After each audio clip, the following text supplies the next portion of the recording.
नमस्कार दोस्तों, गार्गी क्लासेस पर आपका स्वागत है। डेट आज की 23 नवंबर 2021 और देख लेते हैं इंडियन एक्सप्रेस की एडिटोरियल और आइडिया पेज से इंपॉर्टेंट आर्टिकल्स जो अभी हम इस वीडियो में डिस्कस करेंगे। एक तो रहेगा ये वाला आर्टिकल, आइडेंटिफाइंग एंड इंक्लूडिंग। इस आर्टिकल से हम जानेंगे कि अनऑर्गेनाइज्ड वर्कर्स, उनके लिए अभी सरकार के द्वारा एक पोर्टल लॉन्च किया गया था, ई श्रम पोर्टल। ठीक है, उसमें 8 करोड़ से ज़्यादा रजिस्ट्रेशंस अभी हो चुके हैं।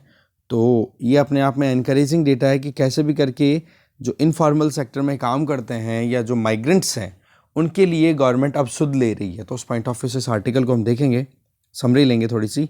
इसके आगे एक आर्टिकल है जिसके एक पॉइंट है जिसके 2 आर्टिकल्स हैं, उसको डिटेल में देखने वाले हैं। वो ये कि अभी रिसेंट कल परसों की एक रिपोर्ट रिलीज़ हुई है यूएसए के द्वारा कि चाइना जो था वो यूएई में एक सीक्रेट मिलिट्री पोर्ट डेवलप कर रहा था।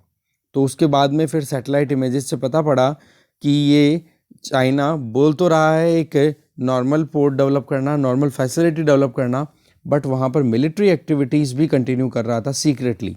तो उस पॉइंट ऑफ व्यू से ये वाला आर्टिकल और एक ये इधर सी राजा मोहन जी का आर्टिकल है, दोनों को हम ऐड करके देखेंगे। और तीसरा जो आर्टिकल रहेगा जिसको हम डिटेल में देखने वाले हैं वो रहेगा ये, अ क्वेश्चन ऑफ डिग्निटी, कि अभी स्वच्छ भारत मिशन का सेकंड फेज अभी चल रहा है। तो इस केस में सैनिटेशन वर्कर्स की वेलफेयर पे ज़्यादा से ज़्यादा ध्यान देने के लिए हमें आप कह सकते हो सरकार भी अपनी तरफ से पॉलिसीज़ बना रही है और इनको इम्प्लीमेंट प्रॉपर्ली करना चाहिए। ठीक है, बाकी एक पॉक्सो एक्ट से रिलेटेड भी अभी सुप्रीम कोर्ट का एक वर्डिक्ट आया है, उसको भी एक बार हम रिव्यू करेंगे, मतलब एक बार देखेंगे हम इसको। तो चलिए स्टार्ट करते हैं डिस्कशन को डिटेल में। First article, the secret spread. देखो आर्टिकल में ये बताया जा रहा है कि चाइना जो है वो अपनी एक सीक्रेट मिलिट्री फैसिलिटी पे काम कर रहा था अबू धाबी में। यूएई का एक आप कह सकते हो 7 बड़ी सिटीज़ हैं, उनमें से एक है यूएई। ठीक है, तो यूनाइटेड यूएई क्या, अबू धाबी यूएई की। तो उसमें आप देख सकते हो पोर्ट ऑफ खलीफा पे ये काम चल रहा था। अभी धीरे धीरे टाइम जैसे बीतता है वहाँ पर चाइना अपनी एक्टिविटीज़ कंटिन्यू कर रहा था।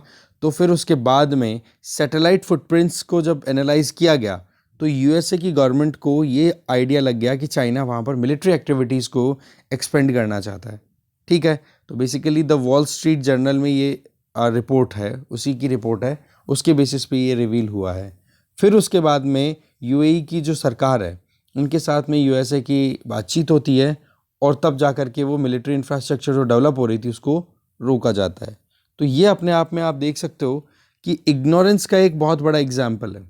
ठीक है, कि ध्यान नहीं देना, उन्हीं के टेरिटरी में एक्टिविटी होना, तो ये अपने आप में कंसर्निंग भी है। न्यू दिल्ली के लिए तो है ही, इसके अलावा जो एशिया में दूसरे जो स्टेक होल्डर्स हैं जो इंडियन ओशियन रीजन में अपने आप को ऑपरेट करवाना चाहते हैं उन लोगों के लिए भी कंसर्न है, जैसे कि यूएस खुद।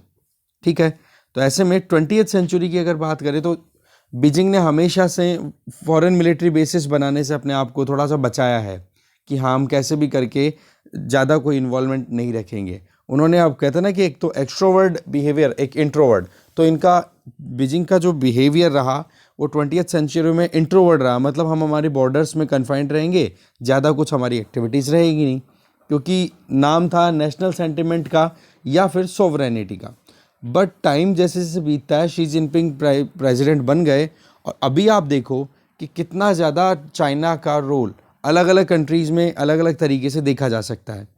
और इसमें पीपल्स लिबरेशन आर्मी ने फर्स्ट ओवरसीज़ मिलिट्री बेस कहाँ पर ऑपरेट करना शुरू कर दिया, वो है जिबूती, जो कि हॉर्न ऑफ अफ्रीका में लोकेटेड है। तो ऐसे में ये जो चाइना का जो काम करने का तरीका है ना, अभी तक जिबूती वाला तो सीधा मिलिट्री बेस के नाम पे था, बाकी ड्यूअल स्ट्रेटजी पोर्ट्स के नाम से ये यूज़ करता है। कैसे कि शुरुआत तो कर दी पॉलिटिकल या फिर इकोनॉमिकल पॉइंट ऑफ व्यू से कहीं पर भी पोर्ट डेवलप करना, और उसको फिर धीरे धीरे यूज़ करना चाइना शुरू कर देता है मिलिट्री पॉइंट ऑफ व्यू से। ठीक है, इसका दो एग्जाम्पल है पाकिस्तान में, ग्वादर और कराची, एक है हम्बनतोता श्रीलंका में, जो कि बेल्ट एंड रोड इनिशिएटिव के branch China Pakistan economic corridor के थ्रू होते हुए ये ग्वादर और कराची को तो डेवलप कर रखा है। इसमें आप देख सकते हो इंडियन ओशियन रीजन में लगातार अपनी पकड़ बनाए रखने के लिए ये इकोनॉमिक इंफ्रास्ट्रक्चर भी तैयार कर रहा है और मिलिट्री प्रेजेंस को भी बिल्कुल इग्नोर नहीं होने देना चाह रहा है। अब चाहे चाइना कोवर्टली कर रही है चाहे ओवर्टली करे, दैट मीन्स छुप छुपा करके करे या फिर बिल्कुल ओपनली करे, अब जो है सिनेरियो कुछ चेंज हो चुका है कि 21st सेंचुरी में आते आते चाइना अब असर्टिव हो रहा है और अपने मिलिट्री पर्पजेस के लिए ये काम लगातार बढ़ाया जा रहा है कि कैसे भी करके इंडियन ओशन रीजन में अपनी पकड़ बना ले। तभी तो इंडो पैसिफिक रीजन की बात आती है तो क्वाड की रेलेवेंस अपने आप बन जाती है। तभी तो ये चारों कंट्रीज साथ में आए हैं। और अब वेस्ट की बात भी करें तो न्यू क्वाड की हम बात कर चुके हैं, जहां पर इजराइल, यूएई, इंडिया और अमेरिका, यूएसए, ये चारों मिलकर के काम करेंगे वेस्ट में। तो ये सिनेरियो क्या है, कुछ ना कुछ सिग्नल है, कुछ ना कुछ चैलेंजेस है, उन्हीं को टैकल करने के लिए किया जा रहा है। तो देखो, बहुत बार तो ऐसा होता है, जैसे ग्वादर में हमने कल एक न्यूज़ देखी थी, याद हो आपको, वर्ल्ड पेज पे, कि वहाँ पर पाकिस्तान के जो दूसरे पॉलिटिकल पार्टीज़ के लोग हैं वो लगातार प्रोटेस्ट कर रहे हैं कि चाइना पाकिस्तान इकोनॉमिक कॉरिडोर का ये ग्वादर में जो डेवलपमेंट किया जा रहा है, बलूचिस्तान का ग्वादर पोर्ट है उसमें, तो बोलो उसकी वजह से हमें बहुत ज़्यादा हार्डशिप्स का सामना करना पड़ रहा है। बट पाकिस्तान की इस्टेब्लिशमेंट ने ये स्टेटमेंट दिया है कि चाइना से जो भी कंपनी पाकिस्तान में आकर अगर इन्वेस्ट करती है तो बोलो उनको हम पूरा कॉपरेशन देंगे। तो देखो, चैलेंजेस तो रहेंगे होस्ट कंट्रीज़ में चाइना के लिए, पर हाँ, वहाँ की जो सरकारें हैं वो डेफिनेटली उनका सपोर्ट कर रही हैं। वो एक पॉइंट यहाँ पे बन रहा है। आज अगर खलीफा पोर्ट की बात करें, ये जो इंसिडेंट है ये क्लियर इस चीज़ को दिखाता है कि यूएई, जो कि अपने आप में बहुत ज़्यादा क्लोज फ्रेंड है अगर गल्फ़ कंट्रीज़ की बात करें इंडिया के लिए, ठीक है, वहाँ पर चाइना अपनी प्रेजेंस को लगातार बढ़ाया जा रहा है। और ये मिलिट्री बेस का तो चलो आइडेंटिफिकेशन कर लिया, पर इसका ये एक तरीका यहाँ से क्या सिग्नल आता है कि जी चाइना की लेवरेज बहुत हो रही है वेस्ट एशियन कंट्रीज़ में, गल्फ़ कंट्रीज़ में मेनली अगर हम देखें। अब अगर कहीं किसी भी कंट्री कहीं पे पकड़ बननी शुरू हो जाती है ना, तो मुश्किलें थोड़ी सी बढ़ जाएंगी इंडिया के लिए, वो पर्टिकुलरली चाइना की अगर हम बात करें, ठीक है। चाइनीज़ इंफ्रास्ट्रक्चर प्रोजेक्ट्स की बात करें तो ये अब एक सस्पेक्ट हो चुके हैं और एक कारण है हमारी चिंता का, ठीक है। और इसी चीज़ को यूएस ने भी ध्यान में रखते हुए, चाइना की जो एक्सपेंशनिज्म की पॉलिसी चल रही है ना, कि कैसे भी करके अलग अलग कंट्रीज़ को अपने खुद के ग्रुप में ऐड करता चला जाए या फिर उन कंट्रीज़ पे दबाव बना करके उनको अपने साथ में ले ले। तो ऐसे में चाहे यूएई हो चाहे पाकिस्तान हो, हर जगह पे हमें बहुत ज़्यादा अलर्ट होकर के चलने की ज़रूरत है, ठीक है। वैसे तो सच बात यह है कि हम पैसों के मामले में तो देखो बीजिंग के साथ में कम्पीट नहीं कर सकते इकोनॉमिक रिसोर्सेज के मामले में, पर जहाँ जहाँ पर भी हमारी पकड़ है, लेवरेज है, और जहाँ जहाँ पर भी हमारे इमीडिएट नेबर्स को हम हमारी तरफ फेवर में ला सकते हैं, कम से कम वहाँ तो हमें एफर्ट्स लगानी चाहिए। इसके लिए देखो, क्वाड मेंबर तो ऑलरेडी अवेलेबल है जो कि खुद ये चाहते हैं कि इंडो पैसिफिक रीजन में रूल बेस्ड ऑर्डर डेवलप हो, ठीक है। Indo Pacific, Indian Ocean region और plus Pacific, South China Sea और ये आ ही जाते हैं फिर उसमें। तो ये कंसर्निंग बात है। इसी चीज़ को हम कंटिन्यू करेंगे नेक्स्ट आर्टिकल में। नेक्स्ट आर्टिकल है बेस अवे फ्रॉम होम। देखो, इस आर्टिकल को लिखा है सी राजा मोहन जी ने। रिपोर्ट की बात हम ऑलरेडी कर ही चुके हैं, जिबूती के बारे में भी हमने बात कर ही ली है कि हॉर्न ऑफ अफ्रीका में 2017 में पहला military base, foreign military base open किया चाइना ने। फिर उसके बाद में कंबोडिया में रियाम, ठीक है, यहाँ पर मिलिट्री बेस डेवलप किया। वॉशिंगटन, मतलब अमेरिका ने, अपने यूएसए ने कोशिशें की कि कंबोडिया ये रियाम पोर्ट है वो चाइना को नहीं दे, पर उसमें फेल हो गया। अल्टीमेटली अब चाइना ने डेवलप कर लिया है वहाँ पर अपना एक और मिलिट्री बेस।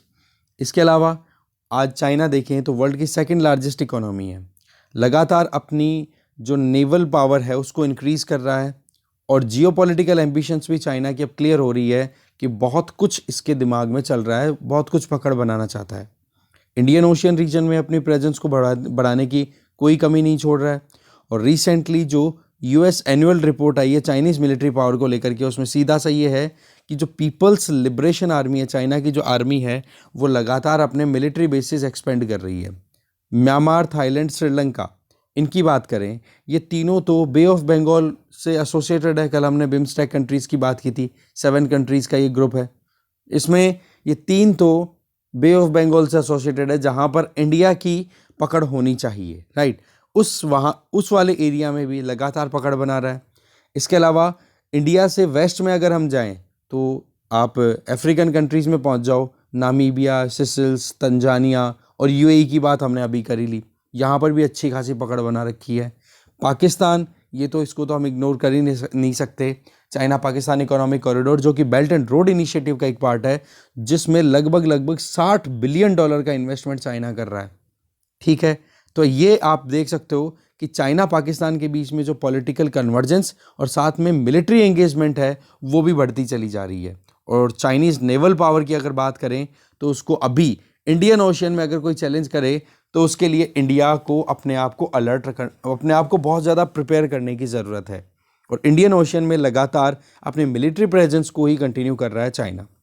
कम्युनिस्ट चाइना की अगर बात करें, ठीक है, तो ये पहले ये कहता था कि हमारा जो बिहेवियर है, हमारा जो रूल करने का तरीका है, या हम जो ग्लोबल सिस्टम में हमारा पार्टिसिपेशन लाना चाहते हैं वो वेस्टर्न सिस्टम से बिल्कुल डिफरेंट होगा। पर आज के टाइम पे देखा जाए तो चाइना एग्जैक्टली वही काम कर रहा है जो कि फॉरेनर्स ने किए। ठीक है, इंडियन ओशियन में अपने बेस ओपन करना, मिलिट्री बेसिस ओपन करना, एग्जैक्टली वही चीज़ कॉपी कर रहा है।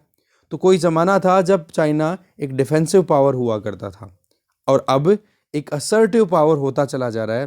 क्योंकि शुरुआत थी जब माओ जेडांग वहाँ पे कम्युनिस्ट पार्टी को स्टैब्लिश किया था उन्होंने, तो उस टाइम पर ये था कैसे भी करके खुद को कंसोलिडेट करना। और रही सही में उस टाइम सिचुएशन ये भी थी कि सोवियत यूनियन का जो सोशलिज्म पैटर्न था उसको लेकर के माओ चिंता में था, क्योंकि माओ को ये लग रहा था कि कम्युनिज्म कहीं ख़त्म ना हो जाए। तो ऐसे में यूएसए का फेवर ज़्यादा लिया करता था उस टाइम पे। ठीक है, क्योंकि कोल्ड वॉर था, यूएसएसआर वर्सेज यूएसए। अब यूएसएसआर चाइना में इंग्रेशन करना चाह रहा था, या फिर वहाँ पर आप कह सकते हो कि चाइना में जो कम्युनिस्ट रूल था उसके ऊपर अपनी सोशलिज्म के पैटर्न को ज़्यादा पुश करना चाह रहा था। तो उस केस में कम्युनिज्म वाले लोग ये सोचते थे, जैसे माओ जेडांग की हम बात कर रहे हैं, कि भाई यहाँ पर तो यूएसए को अगर साथ में लेंगे तो यूएसएसआर को हम टैकल कर पाएंगे। और एग्जैक्टली वही टाइम था और चाइना हमने यही किया, अपनी खुद को डिफेंसिव मैनर में रखा। बट जब से इकोनॉमिकली पावर बनती चली जा रही है चाइनीज़ इकोनॉमी, तो आप देख सकते हो चाइना बियॉन्ड बॉर्डर्स जाना शुरू कर चुका है। और 2000 से लेकर अभी तक देखा जाए तो अपनी तरफ से रिसोर्स अलोकेशन, रिसोर्स एक्विजिशन, हर एक जगह पे चाइना अपने इंटरेस्ट को फुलफिल करने में कोई कमी नहीं छोड़ रहा है। जैसे कल की एक और एग्जांपल की बात करें, कोबाल्ट माइंस की अगर बात करें, उसकी ऑक्शन हो रही थी, तो वहाँ पर यूएसए हार गया और चाइनीज़ कंपनी ने उस कोबाल्ट माइन को एक्वायर कर लिया मतलब डेमोक्रेटिक रिपब्लिक ऑफ कॉन्गो में। कल हमने मैप भी देखा था उसका। तो पॉइंट क्या आ जाता है कि चाइना अभी सीधा चैलेंज कर रहा है हर एक जगह पे, कम से कम ज़्यादा भी नहीं तो यूएसए को तो कर ही रहा है। और यूएसए के साथ साथ में अगर इंडियन ओशन रीजन में चाइना अपने मिलिट्री प्रेजेंस को स्ट्रॉन्ग करता चला जाए तो वो इंडिया के लिए भी बहुत बड़ी सरदर्दी है। इसमें कोई किंतु वाली बात ही नहीं है, डाउट ही नहीं है। तो डिबेट ये है कि कितनी जल्दी चाइना अपने बेसिस को सिक्योर कर रहा है, वो देखने वाली बात है। आज अगर देखें चाइना अपने फॉरेन बेसिस में ड्यूअल पॉलिसी हमने ऑलरेडी देख ही ली कि पहले तो नाम हो जाता है पॉलिटिकली एंगेजमेंट करना, इकोनॉमिकली, और फिर धीरे धीरे उन्हीं प्लेटफॉर्म्स को मिलिट्री पर्पजेस के लिए यूज़ करना। ठीक है, और यही चीज़ अभी यूएई में करने वाला था, पर वही चीज़ है यूएई में तो चलो रिकॉग्नाइज हो गया और यूएसए की गवर्नमेंट ने एंगेज करते हुए फिर उसको एक बार दबाव बना करके फिर उसको एक बार नज़रों में ला दिया ना, तो अब वहाँ पर यूएई जो है वो आगे नहीं बढ़ने देगा चाइना को। वजह क्योंकि सीधी सी बात है, गल्फ कंट्रीज़ में यूएई, सऊदी अरब, ये ऐसे कंट्रीज़ है जिनका सीधा लिंक यूएसए से है। ठीक है, इसके अलावा जिबूती वाला तो हमने ऑलरेडी देख लिया, ये ऑलरेडी एक एक्सेप्शन है। ये इकलौता एक ऐसा कंट्री है जिसने चाइना के मिलिट्री बेस को वेलकम किया, जबकि चाइना जहाँ पर भी मिलिट्री बेस अभी अपने बनाने की कोशिश कर रहा है वहाँ पर चाइना सीधा वेलकम नहीं किया है। जैसे अभी रिसेंट ही बात थी, मैं आपको बताता हूँ, हम्बन तोता पोर्ट जो चाइना डेवलप कर रहा है, वहाँ पर चाइनीज़ मिलिट्री की ड्रेस में कुछ इंडिविजुअल्स वहाँ पर पेट्रोल कर रहे थे, घूम रहे थे। तो इस केस में वहाँ पर जो श्रीलंकन गवर्नमेंट के पर्सनल्स हैं उन्होंने अपनी तरफ से रेड फ्लैग रेज कर दिया, बोल दिया कि जी आप यहाँ पर सिविलियंस की ड्रेसेस में क्यों नहीं रहते हो, जबकि आप यहाँ पर सिविलियन के तौर पे आए हो, यहाँ पर आपका पॉलिटिकल इकोनॉमिक एंगेजमेंट है, यहाँ पर मिलिट्री पर्सनल्स को क्यों घुमा रहे हो। तो ये क्या सिग्नल दे रहा है कि चाइना अपनी पकड़ मिलिट्रीली भी बनाने की कोई कमी नहीं छोड़ रहा है। ठीक है, ड्यूअल अप्रोच की बात करी ली, धीरे धीरे स्ट्रेटेजिक एक्सेस करनी शुरू करो और फिर उसको कन्वर्ट करना शुरू कर दो मिलिट्रीली। ठीक है ना, तो ये पॉइंट है मुद्दा कि पैसे से फिर बाद में अगले देश को दबाओ और फिर बाद में पकड़ बना लो। और इसके लिए इसकी जो बेल्ट एंड रोड इनिशिएटिव है ना, ये बहुत बड़ा एक आप कह सकते हो टारगेटेड मैनर में काम करने वाला प्रोजेक्ट चल रहा है। अबू धाबी वाला हमने देख लिया, चाइनीज़ कॉन्ट्रैक्ट पे था। ठीक है, वहाँ पर चल रहा था फोर्ट खलीफा पे काम। तो उसके बाद में सीक्रेटली अपनी खुद की मिलिट्री फैसिलिटी डेवलप करने लग गया। फिर यूएई की गवर्नमेंट को यूएसए ने फॉर्मली अपनी तरफ से सीधा हिट कर दिया कि मिलिट्री बेस डेवलप हो रहा है, आपको पता ही नहीं, आपके नाक के नीचे। ठीक है, तब जा कर के फिर बाद में ये काम हाईलाइट हुई है ना चीज़, तब जा कर के ये चीज़ें रोकी जा रही है। तो पिक्चर क्या है जी, ये सिनेरियो केवल गल्फ कंट्रीज़ के साथ नहीं देख रहे हैं हम, एग्जैक्टली ये हमारे यहाँ पर सब कॉन्टिनेंट में भी देखा जा सकता है। चाहे फिर वो श्रीलंका की बात कर लो, चाहे फिर वो ग्वादर की बात कर लो, या फिर इधर बांग्लादेश में भी जो पोर्ट डेवलप हो रहा है वो हो गया, या फिर म्यांमार में पोर्ट डेवलप हो रहा है उधर की बात कर लो। हमारे आसपास में एक वही है स्ट्रिंग ऑफ पर्ल्स, चारों तरफ से इंडिया को घेरना और अपनी पकड़ बनाए रखना।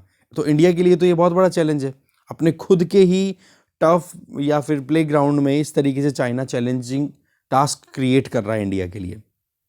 इसके अलावा चाइना जो भी लोकेशंस पकड़ रहा है वो सारी स्ट्रेटेजिकली बहुत इंपॉर्टेंट है, जिससे कि वो कहीं पर भी अपनी मिलिट्री एक्टिविटीज़ को अगर कंडक्ट करना चाहे तो ये नहीं सोचना पड़ेगा कि चाइना से वॉरशिप्स हैं वो आएंगे, यहीं पर डिप्लॉय करके रखेगा और यहीं पर अपने पूरी एक्टिविटीज़ को कंडक्ट कर पाएगा। ठीक है, आर्म ट्रांसफ़र की बात कर लो, मिलिट्री डिप्लोमेसी की बात कर लो, ये चाइना की अभी जो क्वेस्ट चल रही है ना, कि जो भी फॉरेन बेसिस डेवलप किए जा रहे हैं उनकी मेन थीम है कि कैसे भी करके पकड़ बनाई जाए, और मिलिट्रीली अगर स्ट्रेंथ अगर इंक्रीज हो जाती है किसी भी रीजन में तो वो कंट्री फिर बाद में वीक नहीं पड़ता, कभी भी चैलेंज कर सकता है अगर कोई भी उसके सामने आंख उठा करके भी कोई बात कर ले तो। अब आगे अगर बात करें तो जो मिलिट्री बेसिस चाइना ओपन कर रहा है, ठीक है, इंडो पैसिफिक रीजन में, तो मेन मुद्दा है कि यूएसए की मिलिट्री प्रेजेंस को रिड्यूस किया जाए, क्योंकि यूएसए की प्रेजेंस भी कम नहीं है अभी तक देखा जाए। क्योंकि कोल्ड वॉर एरा की बात अगर करें तो यूएसएसआर को डिसइंटीग्रेट करने में यूएसए की मिलिट्री प्रेजेंस ने भी बहुत ज़्यादा रोल प्ले किया था। ठीक है ना, तो वही चीज़ अभी चाइना कर रहा है कि यूएसए को हम कैसे हटा सकते हैं इंडो पैसिफिक रीजन से। तो उसके लिए बोला हमें खुद को मिलिट्रीली स्ट्रांग होना पड़ेगा, और यही चीज़ पूरे एशिया में है। चाइना कोई टाइम पे तो ये था जब यूएसए जैसे मतलब अमेरिकन जो भी मिलिट्री बेसिस ओपन हुए थे एशियन रीजन में, उनको ऑब्जेक्ट किया करता था कि जी भाई आप इस रीजन से एसोसिएटेड हो नहीं, तो यहाँ पर आकर के आप कैसे मिलिट्री बेसिस ओपन कर सकते हो। पर वही चीज़ अब चाइना खुद कर रहा है। तो चाइना की अप्रोच यूएसए के लिए और इंडिया के लिए सेम रही है ना, ऐसा कोई डिफरेंस नहीं है।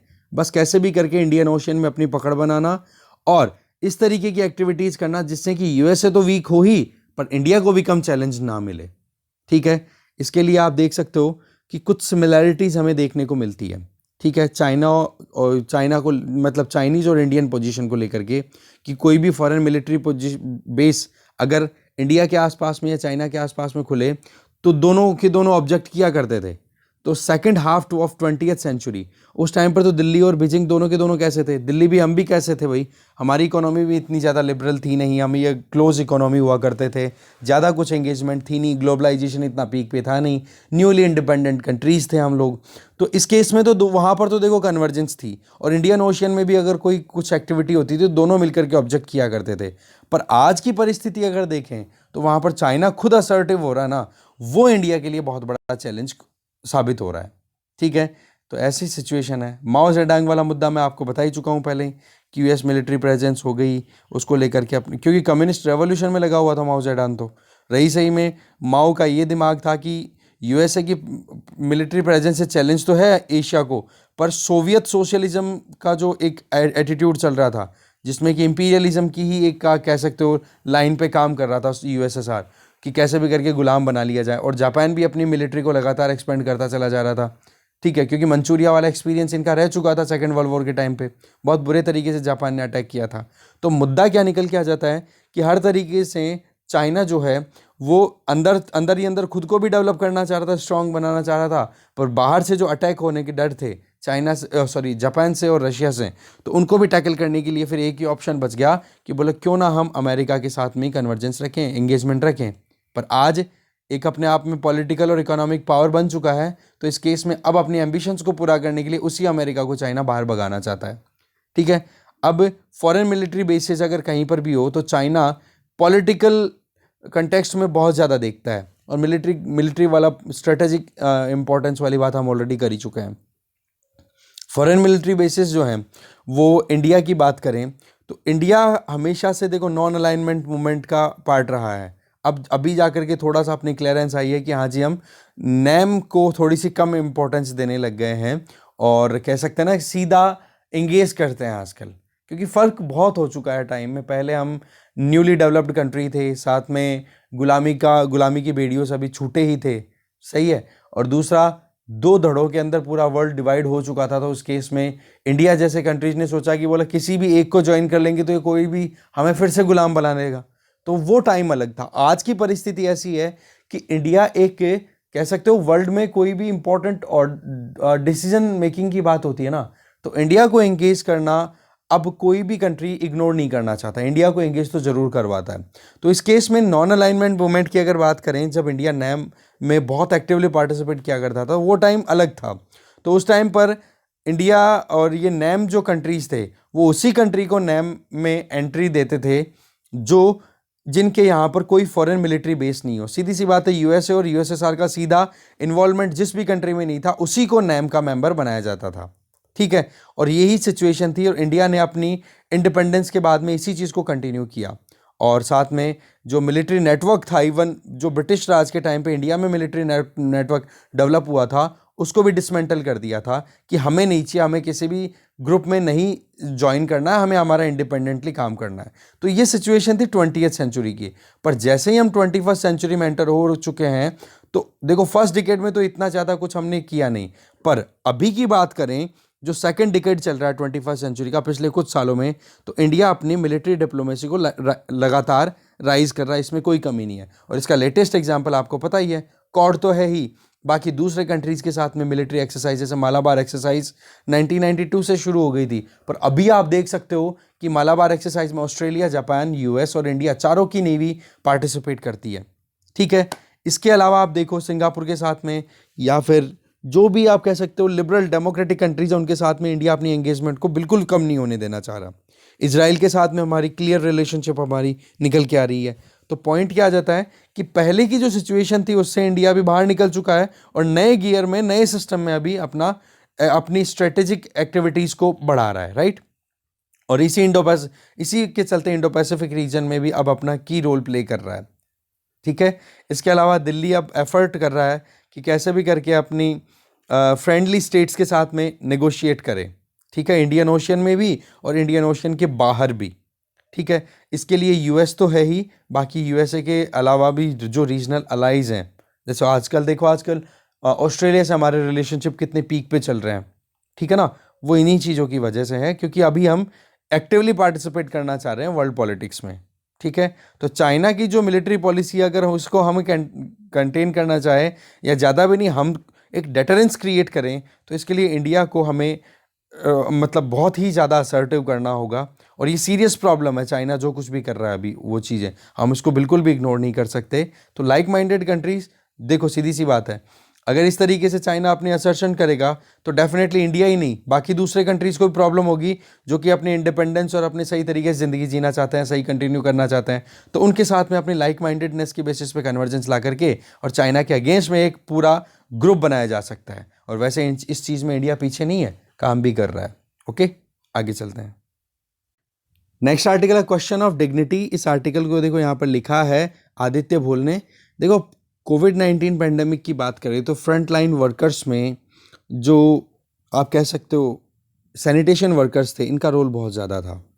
और दूसरी तरफ आप देखो कि इन्हीं को सबसे ज़्यादा रिस्क भी था, क्योंकि जो क्लीनिंग करनी थी या जो डेड बॉडीज़ थी उनको मूव करना इधर उधर, ठीक है, या फिर पेंडेमिक के जितने भी इफ़ेक्ट थे उनको अगर अल्टीमेटली किसी ने ख़त्म किया है ना, न्यूट्रलाइज करने का जो काम किया है, वो सैनिटेशन वर्कर्स थे, राइट। तो ऐसे में इनकी सेफ्टी और वेलफेयर, इन पर ध्यान देना बहुत ज़्यादा ज़रूरी है, क्योंकि अगर इनकी वेलफेयर इंश्योर नहीं हुई तो फिर बाद में क्लीनिंग कैसे होगी, कैसे हमारा काम सही से चलेगा। क्योंकि जिस हाइजीन की हम बात करते हैं, जिन अलग अलग बीमारियों को टैकल करने की बात करते हैं, तो ऐसे में इनकी सेफ्टी का भी ध्यान रखना बहुत ज़्यादा ज़रूरी है, और एक डिग्निफाइड लाइफ जी सकें उनके लिए उनकी वेलफेयर भी हमें इंश्योर करनी चाहिए। पर हमारे साथ यहाँ कंट्री में सबसे बड़ी प्रॉब्लम क्या है कि सैनिटेशन वर्क जो है हमारे देश में, वो कास्ट बेस्ड ऑक्यूपेशन बना हुआ है। आज भी शेड्यूल्ड कास्ट और शेड्यूल्ड ट्राइब के लोग ही इस एक्टिविटी में ज़्यादातर इन्वॉल्व रहते हैं। सैनिटेशन वर्कर्स की अगर बात करें तो बहुत ज़्यादा इनको भेदभाव का सामना करना पड़ता है। एक सोशल स्टिग्मा अड़ा हुआ है, कोई भी इनके साथ में बैठता है तो आज भी शहरों में तो फिर भी इतना ज़्यादा नहीं दिखता, पर गांव में अगर हम देखें तो वहाँ पर अभी भी सोशल स्टिग्मा देखने को मिलता है, अनटचेबिलिटी अभी तक भी फैली हुई है, जबकि article 17 of Indian constitution abolish करता है अनटचेबिलिटी को। तो ये जो स्टिग्मा है, ये जो कोई भी प्रॉब्लम चल रही है हमारे सिस्टम में, इसको हमें ठीक करना होगा, क्योंकि इस चीज़ को लेकर के एक डिग्निफाइड लाइफ नहीं जी पाते हैं, बहुत ज़्यादा इनका हरासमेंट भी होता रहता है। तो ऐसे में मैनुअल क्लीनिंग की बात करो, चाहे सिवर लाइन की शहरों में, चाहे सेप्टिक टैंक्स की बात करो, चाहे खड्डों की बात करो, चाहे ड्रेन्स की बात करो, हर एक जगह पे ये जो पर्टिकुलर कास्ट के लोग हैं, इन्हीं को बुलाया जाता है, जो कि अपने आप में प्रॉब्लमेटिक है। आज हमारे पास में 2013 से एक कानून अवेलेबल है, that is the prohibition of employment of manual scavengers act 2013, कि भाई किसी को भी आप हाथ से किसी दूसरे की गंदगी साफ करने के लिए ना तो आप किसी को एम्प्लॉय करोगे, ना किसी पे प्रेशर बनाओगे। पर अभी तक भी ये मैनुअल स्कैवेंजिंग, हाथ से गंदगी को साफ करना, ये ख़त्म नहीं हुई है। इसका एक छोटा सा एग्जांपल यहाँ पर बताते हैं कि जो वैक्यूम बेस्ड जो क्लीनिंग करने के लिए जो टैंक्स आते हैं, बोलो उसमें देखने को तो यूँ लगता है कि हाँ जी मशीन काम कर रही है, बट रियल सेंस में अगर हम नोटिस करें तो वहाँ पर उन लोगों को, जो लोग भी मेंटेन करने के लिए आते हैं, तो उन बहुत ज़्यादा परेशानियाँ होती हैं उन लोगों को। ठीक है, तो वो चीज़ें ज़रूरी है कि हम करेक्ट करें, ठीक है ना। तो इकोनॉमिक सेंसस की बात की जा रही है, छठे इकोनॉमिक सेंसस की 2013 में, कि इसके बेसिस पे देखें तो लगभग हमारे यहाँ पर वाटर सप्लाई से रिलेटेड, ठीक है, वाटर सप्लाई, चाहे वो हम यूज़ करने के लिए हम इनपुट लें, या फिर यूज़ करने के बाद में जो गंदा करके पानी हम आउटपुट के तौर पे, आउटलेट के तौर पे छोड़ देते हैं, तो total 1.7 lakh recorded businesses consider किए गए हैं। अब उनमें चाहे फिर वो वाटर सप्लाई का काम हो, चाहे सिवरेज से रिलेटेड हो, चाहे वाटर मैनेजमेंट हो, वेस्ट मैनेजमेंट हो, चाहे रेमेडिएशन एक्टिविटीज़ हो, इनमें से 82% जो काम है वो प्राइवेट सेक्टर के अंडर में आता है। मतलब कि सिक्स्थ इकोनॉमिक सेंसस 2013 के हिसाब से अगर देखें तो हमारे यहाँ पर जो सैनिटेशन से रिलेटेड जो जितने भी वर्क्स हैं, उनमें आप मान के चलो 82% फंक्शंस है ना, वो तो प्राइवेट सेक्टर के अंडर में जाता है। तो ऐसे में प्राइवेट सेक्टर की अकाउंटेबिलिटी फिक्स करना बहुत ज़्यादा ज़रूरी हो जाता है। सैनिटेशन वर्क की डिमांड बढ़ती चली जा रही है, क्योंकि धीरे धीरे अब देखो आप, अर्बनाइजेशन हो रहा है। 2021 सेंसस तो देखो अभी तक हुआ नहीं है, पर हाँ 2011 की सेंसस के हिसाब से भी देखें तो हमारे यहाँ पर 31% के लगभग पॉपुलेशन हमारी यहाँ पर शहरों में रहती है, और जो कि राइज है हो रही है लगातार। तो इस केस में अर्बनाइजेशन के साथ साथ में हमारे यहाँ पर ज़रूरत भी पड़ेगी कि हाँ जी सैनिटेशन को प्रॉपर्ली मेंटेन किया जा सके, सैनिटेशन वर्कर्स की, ओके, जिसमें अभी स्वच्छ भारत मिशन जैसे प्रोग्राम चल रहे हैं, जिसमें टॉयलेट भी कंस्ट्रक्ट किए जा रहे हैं, उन टॉयलेट की क्लीनिंग भी होती है, उनके आसपास में पिट हॉल्स भी बनाए जा रहे हैं, उनके आसपास में जो सिवर लाइन है उनको कनेक्शन भी दिया जा रहा है, तो टॉयलेट्स भी कंस्ट्रक्ट किए जा रहे हैं। तो उनकी क्लीनिंग की अगर बात करें तो ऑन साइट सैनिटेशन सिस्टम तैयार है पूरा, सेप्टिक टैंक हो गया, पिट्स बन गए, या फिर आप ये देख सकते हो शहरों में हो, चाहे शहरों के बाहरी क्षेत्रों में हो, चाहे गाँव में हो, हर जगह पर ये है। पर सवाल ये है कि जब बात आती है कि क्लीनिंग की, तो फिर ये सैनिटेशन वर्कर्स का ही रोल आ जाता है। तो उस केस में अगर हमें सस्टेनेबल मैनर में काम करना है तो इनकी वेलफेयर और सेफ्टी को बिल्कुल कॉम्प्रोमाइज़ नहीं होने देना है।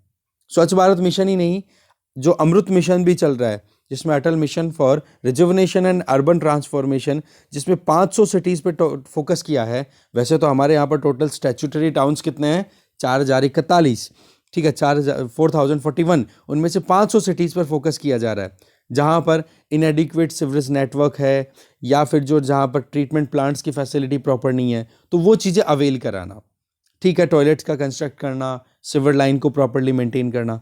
तो इसमें देखो सबसे इंपॉर्टेंट चीज़ आ जाती है वही सैनिटेशन सर्विसेज। इसके अलावा मैनुअल स्कैवेंजिंग सर्वे के हिसाब से अगर देखें, जो कि ministry of social justice and empowerment के द्वारा कंडक्ट किया गया, उसमें यह है कि लगभग 66,692 स्कैवेंजर्स हैं अक्टूबर 2020 तक, जो अभी भी अपने हाथों से क्लीनिंग किया करते हैं या इस तरीके की एक्टिविटीज़ में इन्वॉल्व हैं। तो जो चैलेंज है ना, वो बहुत बड़ा है। तो इस चैलेंज को, इन सैनिटेशन वर्कर्स को, जो मैनुअल स्कैवेंजर्स हैं, इनका हमें सेफ्टी देखनी जरूरी है। और इसके लिए एक सीन याद आता है मुझे, मैं मूवी देख रहा था आर्टिकल 15, शायद आपने देखी हो, आयुष्मान खुराना की, वही डिस्क्रिमिनेशन से रिलेटेड मूवी है, ठीक है, देखना आप ज़रूर देखना, आर्टिकल 15 आप जानते ही हो। तो उसमें एक सीन ऐसा आता है जब आयुष्मान खुराना अपने थाने में एंटर होने लगता है वहाँ पर, तो अचानक से एक जो पॉट हॉल था, ठीक है, मेन जो ये सेप्टिक टैंक जो था, है ना, तो उसमें से अचानक से एक यूं फाउंटेन सा निकलता है पानी का, जैसे पता नहीं क्या होता है। एक बार तो यूं लगता है कि अचानक से नीचे गैस बन गई, प्रेशर से पानी निकल रहा होगा बाहर, पर फिर बाद में देखा उसमें से एक बंदा निकलता है। मतलब एकदम हिला देने वाला सीन था वो। तो ये ऐसे सिनेरियोज, ऐसे सीन्स आपको नॉर्मली देखने को मिल जाते होंगे, ठीक है। तो इस केस में क्या है कि इनकी सेफ्टी रखना बहुत ज़्यादा ज़रूरी है। अगर हम latest national sample survey data 2019 की बात करें, तो इसमें लगभग 65% हाउस होल्ड्स ऐसे हैं हमारे पूरे कंट्री में जिनके यहाँ पर टॉयलेट्स और सेप्टिक टैंक्स या फिर पिट्स जो खड्डे होते हैं वो अवेलेबल हैं। मतलब कुल मिला के टॉयलेट फैसिलिटी हमारे यहाँ पर 65% फैमिलीज़ में अवेलेबल है पूरे देश में। जिसमें शहरों की और गाँव की और शहरों की बात करें तो गाँव में स्वच्छ भारत मिशन के बाद में 73% हो गया, और सिटीज़ की बात करें तो 68% हो गया जिनके पास में ये टॉयलेट हैं, सेप्टिक टैंक्स और पिट्स हैं, खड्डे हैं, जो टॉयलेट के खड्डे होते हैं वो। तो इस केस में इनको मेंटेन करवाने के लिए हमारे पास में बोलने को तो क्या है कि जी हाँ, वैक्यूम बेस्ड मैकेनाइज क्लीनिंग करवाते हैं, पर वो क्लीनिंग करता कौन है, वो एक बहुत बड़ा इशू है। दूसरा, जो स्वच्छ भारत मिशन ग्रामीण और अर्बन, ठीक है, या फिर अमृत मिशन की बात करें, इन दोनों का सेकंड फेज अभी चल रहा है। तो इन सारी चीज़ों को सस्टेनेबली हमें कंटिन्यू कराना है तो भाई एक proper disposal of waste management होना चाहिए, वेस्ट मैनेजमेंट प्रॉपर होना चाहिए। हमें सैनिटरी टॉयलेट्स प्रॉपरली बनाने की ज़रूरत है, और ये इम्पॉर्टेंट है कि ऐसे कोशिशें की जाए जिससे कि इनके वेलफेयर मेजर भी लिए जा सके सैनिटेशन वर्कर्स के लिए। वैसे अब इसके लिए सवाल ये आता है कि क्या सरकार कुछ कर रही है? जी बिल्कुल, ministry of social justice and empowerment जो है, इन्होंने बहुत ही अच्छे कदम उठाए हैं कि कैसे भी करके जो मैनुअल स्कैवेंजर्स हैं उनको रिहैबिलिटेट किया जाए, ठीक है, सैनिटेशन वर्कर्स को।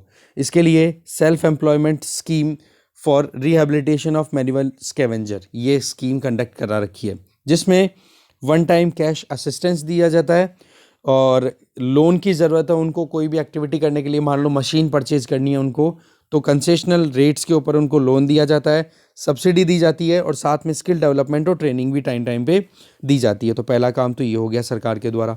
दूसरा, नेशनल सफाई कर्मचारी फाइनेंस एंड डेवलपमेंट कॉरपोरेशन है, वो भी देखो लगातार लोकल गवर्नमेंट्स की कैपेसिटीज़ को डेवलप कर रहा है, जिससे कि लोकल गवर्नमेंट के पास में जब मैकेनाइज सिस्टम हो जाएंगे तो उसका फ़ायदा फिर वही है, मैनुअल स्कैवेंजिंग की बजाय मशीन से क्लीनिंग अगर करे तो फिर भी कहीं ना कहीं उस काम को हम डिग्निफाइड कंसिडर करेंगे, राइट। पर हाथ से क्लीन करवाना वो बहुत ज़्यादा बुरा हो जाता है, ठीक है। तो मैनुअल स्कैवेंजिंग के पे जो भी डिपेंडेंट्स हैं उनको मशीनों की हेल्प मिले, इसके लिए ये ऑलरेडी काम कर रहे हैं। इसके अलावा सरकार के द्वारा एक national action for mechanise sanitation ecosystem plan है, वो भी अंडर प्रोसेस है, इस पर भी काम होगा, जिसमें कि डिस्ट्रिक्ट और लोकल गवर्नमेंट्स को एक पूरा मॉनिटरिंग पावर होगी कि जो भी सैनिटेशन वर्कर्स हैं, वर्किंग है लोकल एरियाज़ में, उनके ऊपर वो नज़रें गड़ा के रखे। और फिर चाहे वो एक्टिविटीज़ प्राइवेट सैनिटेशन हो, चाहे कोई भी प्राइवेट सेक्टर करे, चाहे गवर्नमेंट सेक्टर का कोई भी करे। देखो बेसिकली सैनिटेशन से रिलेटेड एक्टिविटीज़ को ठेके पे दिया जाता है, कॉन्ट्रैक्ट पे चली जाती हैं वो, तो फिर वही चीज़ हो जाती है कि वहाँ पर फिर एक्सप्लॉइटेशन बहुत ज़्यादा होने लग जाता है मैनुअल स्कैवेंजर्स का। तो सैनिटेशन का अगर मैकेनाइजेशन के बेसिस पे काम करना शुरू हो तो उसको साथ में देखो, मशीनों से अगर क्लीनिंग हो तो कोई प्रॉब्लम नहीं है, कोई भी ऑपरेट कर सकता है। इसको हमें साथ साथ में डिसेंट्रलाइज मॉनिटरिंग के साथ में सिंक्रोनाइज करने की ज़रूरत है कि कहीं पर भी कोई गैप्स ना आए। इसके अलावा जो सैनिटेशन प्रोटोकॉल्स है वो प्रॉपरली इंप्लीमेंट होने चाहिए, उनका कोई वायलेशन नहीं हो, ठीक है। और एजुकेशन कैंपेन भी हमें ज़्यादा से ज़्यादा प्रमोट करने चाहिए, ठीक है, जिससे कि जो कास्ट रिलेटेड जो सोशल स्टिग्मा है कि SC ST के लोग ही हैं वो ही इस तरीके की सैनिटेशन वर्क फंक्शनिंग करेंगे, तो उनको उससे दूर किया जा सके और वहाँ पर जो सोशल स्टिग्मा है उसको रिमूव करना पॉसिबल हो सके, ठीक है। तो मैनुअल स्कैवेंजिंग को हटाना और सभी सैनिटेशन वर्कर्स की वेलफेयर और उनकी सिक्योरिटी इंश्योर करना, ये हमारी जिम्मेदारी है, और इसके लिए सरकार काम भी कर रही है, और ये अच्छी बात है। आगे चलते हैं। नेक्स्ट देखो आर्टिकल है आइडेंटिफाइंग एंड इंक्लूडिंग। देखो मिनिस्ट्री ऑफ लेबर के द्वारा ई श्रम पोर्टल जो लॉन्च किया गया है, उसमें यह है कि लगभग जितना टारगेट तो है लगभग 38 करोड़ जो अनऑर्गेनाइज सेक्टर में काम करने वाले इंडिविजुअल्स हैं उनकी एंट्री करना, पर अभी तक 1/5 आप मान के चलो लगभग 8 करोड़ के लगभग 8.43 था कल डेटा। 8.43 करोड़ इंडिविजुअल्स का रजिस्ट्रेशन हो चुका है।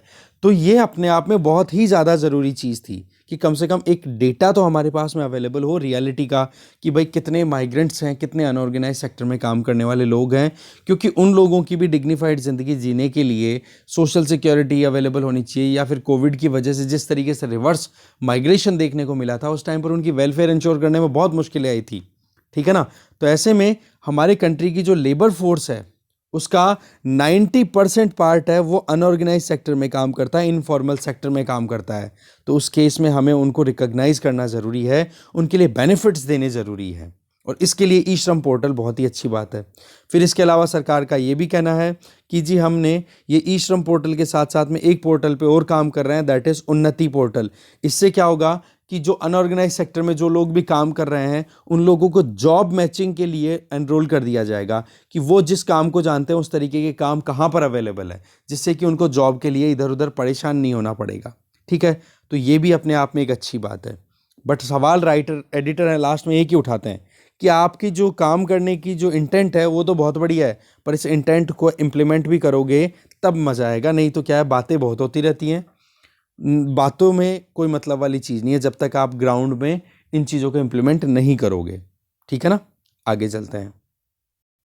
इसके अलावा 3 सजेशन भी दे रहे हैं कि भाई जो भी आप इन्फॉर्मेशन ले रहे हो उनको रेगुलर अपडेट तो करते रहना। ऐसा नहीं कि एक बार आपने ले ली इन्फॉर्मेशन कि हाँ कोई भी वर्कर उसका ओरिजिन क्या है, डेस्टिनेशन क्या है, और उसके बाद में उसका अपडेट ही नहीं किया, क्योंकि हो सकता है कि वो बंदा आज महाराष्ट्र में है, 3 महीने बाद में वहाँ का काम खत्म होने के बाद तमिलनाडु पहुँच जाए, तो अपडेट तो होना ही चाहिए ना टाइम टाइम पे। इसके अलावा जो अनविलिंग है तो उनको आप इंसेंटिवाइज करो, जो लोग चाहते नहीं है रजिस्ट्रेशन लेना उनको आप इंसेंटिवाइज करो कि हाँ आपको ये फ़ायदा होगा या फिर सरकार की तरफ से ये फ़ायदे मिलेंगे, मतलब एजुकेट करो, अवेयर करो।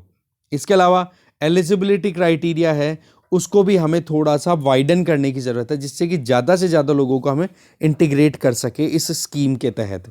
तो ये 3 सजेशन यहाँ पे दिए जा रहे हैं राइटर के द्वारा, ठीक है ना। तो इसमें स्टेट लेवल सेंट्रल गवर्नमेंट उनके द्वारा प्रॉपरली मिलके काम करने की ज़रूरत तो है ही, और वर्कर्स को भी प्रॉपर एंगेजमेंट होना चाहिए उनका। वही बात है, एजुकेट करो, अवेयर करो, इंक्लूड करो, इंसेंटिवाइज करो, वो सारी चीज़ें। आगे चलते हैं हम। देखो ये वाला आर्टिकल, इसमें डिफाइनिंग अ क्राइम, इसमें पॉक्सो एक्ट को लेकर के अभी रिसेंट सुप्रीम कोर्ट का जो वर्डिक्ट आया है, जिसमें बॉम्बे हाई कोर्ट के पुराने 2 जजमेंट्स को एक तरीके से क्वैश कर दिया, हटा दिया। आर्टिकल को लिखा है यहाँ पर स्वागता राहा ने। देखो दोनों केसेस की अगर बात करें, यहाँ पर आप देख सकते हो मुद्दा जो है, एक तो सतीश केस है और एक केस नीचे यहाँ पर है, 1 सेकेंड, सेकेंड केस है स्टेट ऑफ महाराष्ट्र का ही, लिबनस वर्सेस लिबनस। दोनों केसेस में एक ही चीज़ निकल के आ रही है कि बोला स्किन टू स्किन कांटेक्ट अगर किसी बच्चे के साथ में नहीं किया जा रहा है तो बोला उसको आप सेक्सुअल अब्यूज़ नहीं कह सकते। पोक्सो एक्ट 2012 का एक्ट है, जिसकी फुल फॉर्म है the protection of the children from sexual offence act 2012। इसका सेक्शन 7 जो है वो ये कहता है, यहाँ पे आप स्टेटमेंट देख सकते हो कि touching of the vagina, penis, anus और ब्रेस्ट ऑफ ए चाइल्ड और making the child touch these parts of any person with sexual intent और doing any other act with sexual intent which involves physical contact without penetration constitute sexual assault. तो ये इसकी definition है। तो point यहाँ पर क्या था, इन दोनों वर्डिक्ट्स में महाराष्ट्र हाई कोर्ट ने ये कह दिया था कि जी सीधा अगर कांटेक्ट नहीं है, स्किन टू स्किन कोई कांटेक्ट नहीं है, तो हम इसको सेक्सुअल अब्यूज़ नहीं मान सकते। पर इसी चीज़ को फिर सुप्रीम कोर्ट में जब गई ये बात, तो सीधा सुप्रीम कोर्ट ने कह दिया इंटेंट अगर गलत है तो वो सेक्सुअल अब्यूज़ ही माना जाएगा, ठीक है। फिर चाहे वो कहीं पर कैसे भी टच करे, ठीक है ना, ये चीज़ है मेन। तो ओके, तो इस डिस्कशन में जो भी कंटेंट था वो हमने डिटेल में देख लिया है। Thank you very much.